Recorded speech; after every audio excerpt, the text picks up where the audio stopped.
Hello and welcome to part 4 of this little Irish lace making series where we're making a little 2-panel sampler in Irish lace.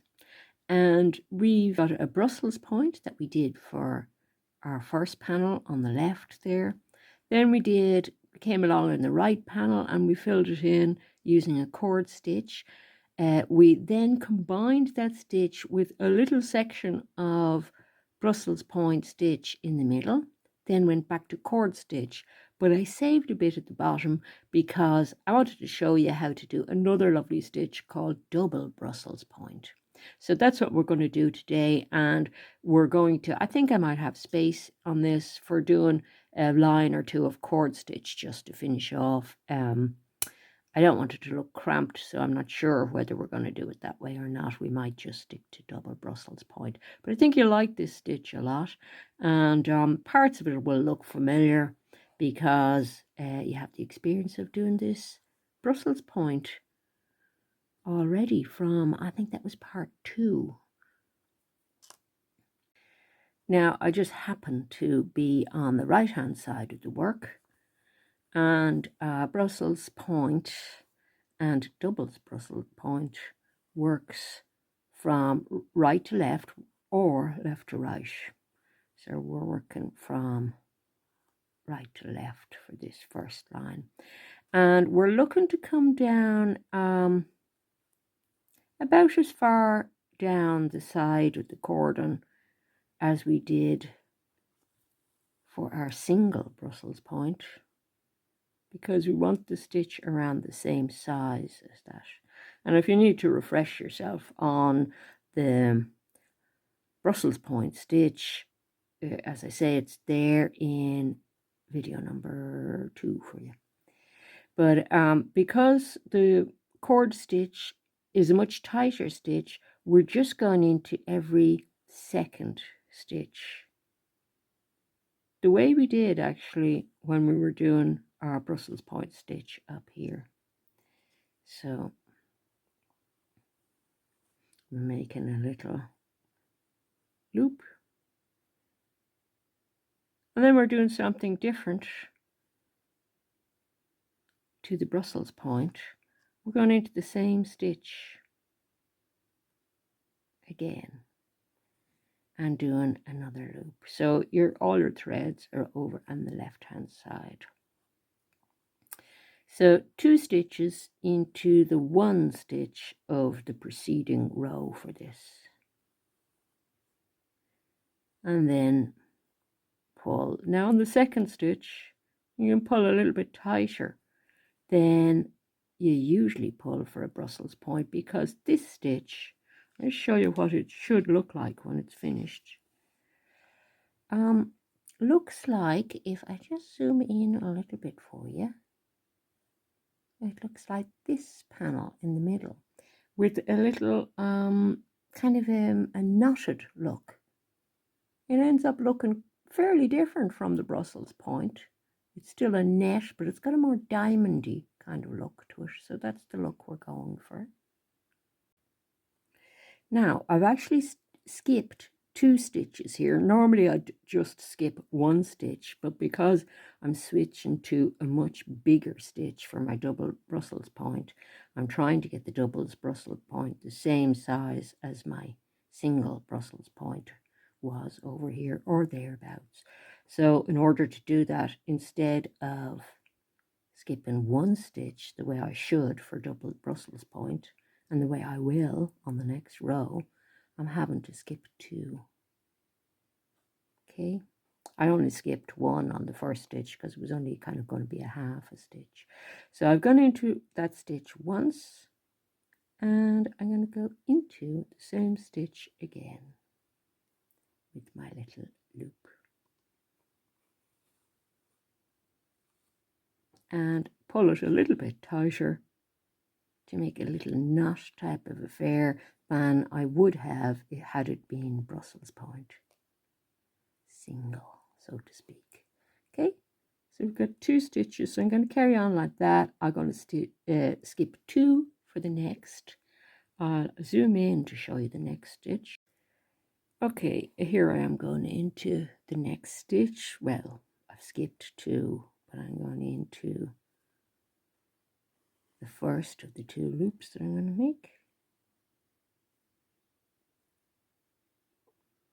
And I'm trying to get them the same size as the Brussels point. I don't know, they might be very, I'm not sure they're going to be very slightly larger. We'll see when we get to the next row.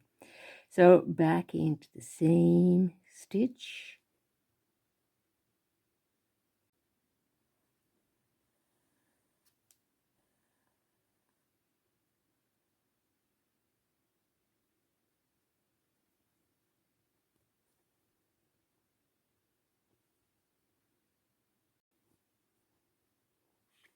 And make another little loop. Okay, so I'll see you at the end of the row because I think you can figure out how to carry on.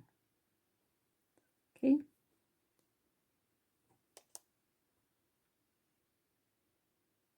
So I think you should be fairly clear by now about how your thread attaches at the end of rows, just with one little loop, kind of a knot. Whoops, did I do that the right way in now? Sorry. Just as well I showed you before because I didn't go through the loop that time. And a little loop knot, and then wrap to come down a bit. Sorry, they look very tight, those stitches, but they're okay. I want to make sure I don't wrap it too tight and the very last stitch because it'll put my tension out a bit. So just checking before I wrap one more time to come down to the correct height to start the next row from left to right. It might even be a bit lower than that as needed. Let's see. No, that might be okay. Okay, so we have sorted out our sort of distance and height of those stitches. Okay, so this time we're going into, this is only a bit of a stitch, so I'm going into this kind of first whole stitch here, and the loop is, all the threads are facing to the right this time because we're working left to right. We want the loop to go that direction, and we're doing one, then we're going into the same stitch again, which we didn't do in the single Brussels point, but this is a double Brussels point, you see. And we're going to be tighter than we did when we were doing the single because we want that nice net look I was showing you. Okay. So now we're going into the next stitch because we have our little knot there.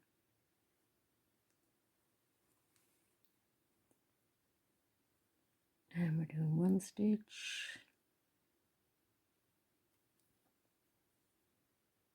two stitch into the same middle of the same stitch.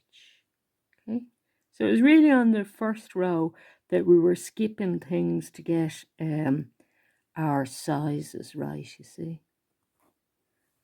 You can see how that gives a nice little, we might do one more row here just to get the thing looking right. Don't know if we'll get to do a cord row at all, but we'll see. If we have room, we have room. If we don't, we don't. Okay. So you can see how that stitch is turning out looking a little bit different to the Brussels point on the left panel or even the one above.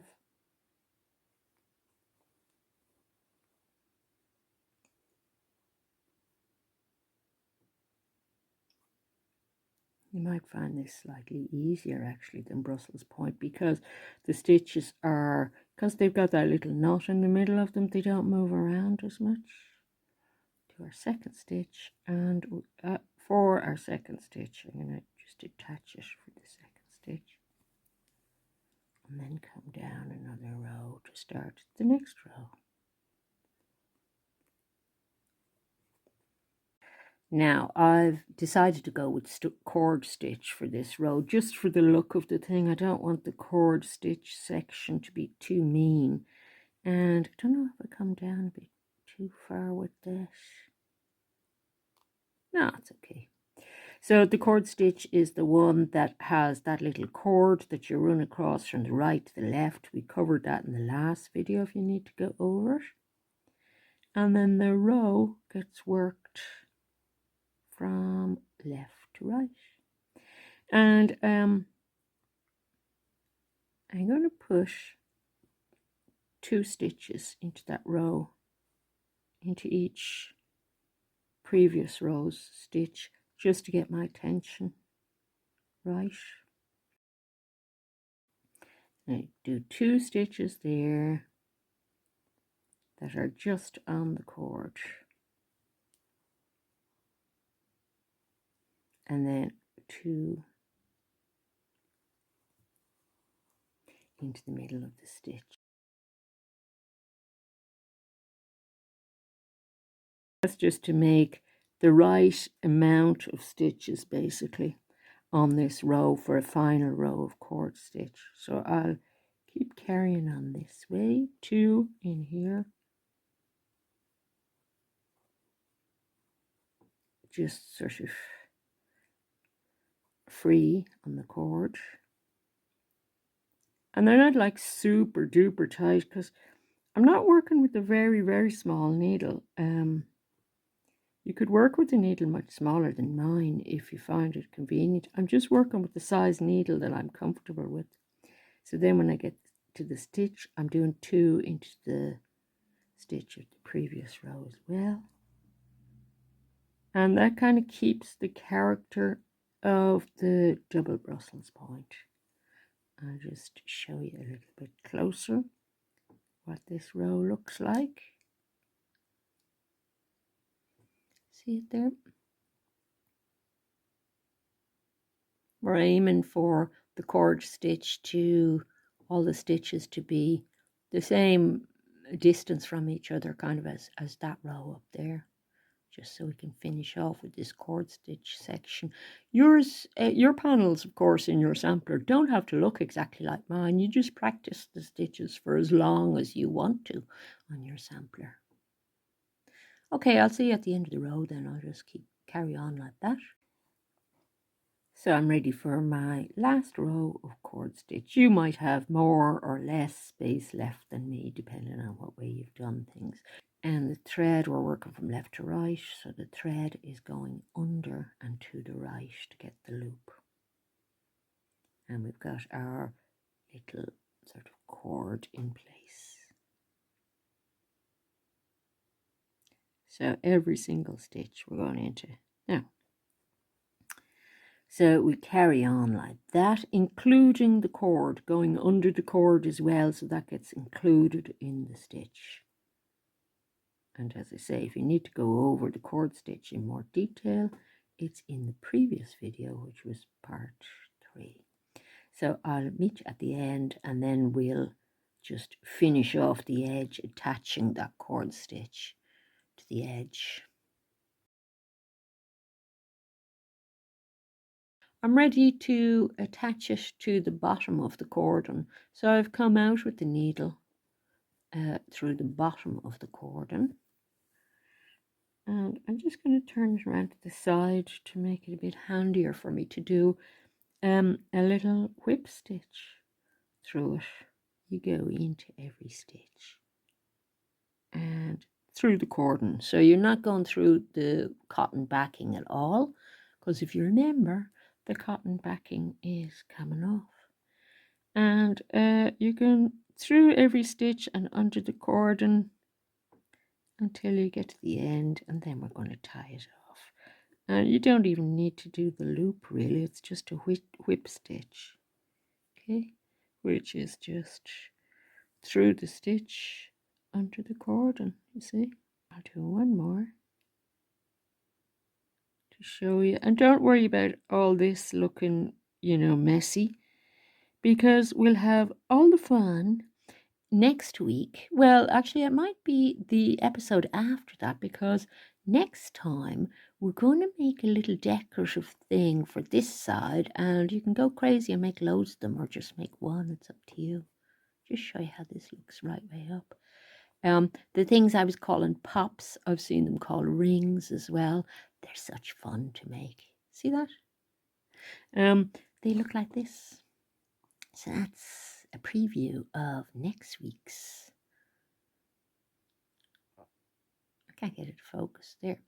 So, how many you want to make is up to you, but I'm going to show you how to make them. And then we also have to make all our outside, and there are fancy things you can do around the edge. So we still have plenty to go. Don't worry about that.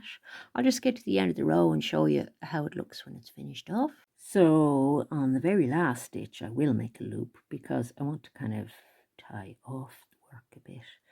And you can, if you want, find one of the couching stitches and run your thread under it to finish before you cut it off.